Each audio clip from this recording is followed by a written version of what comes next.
Иртәнге таң нурыннан уянды ромашкалар, елмайып, хәл сорашып, күзгә күз караштылар. Назлады җил аларны, тибрәтеп ак чукларын, таң сипте эсләренә хуш исле саф шыкларын. Чәчкәләр кәефләнеп, җай гына селкенделәр, һәм кинәт шунда гаҗәп бер яңа хәл күрделәр. Ерак түгел моңаеп утыра ромашка кызы, тик чуклары ак түгел, кан шикелле кып-кызыл. Ромашкалар бар да ак, аерылмый бер-береннән. Ничек болай бер үзе, ул кызылдан киенгән, әйттеләр.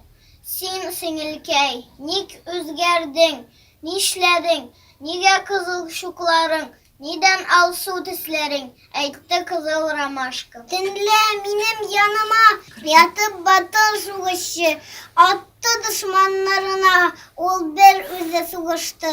15 укчыга каршы тигенмәде, тик таңда яраланды кулбашы. Аның батыл алканы тамды минем чукларга, минем кызыл күлмәгем бик охшады чулпанга.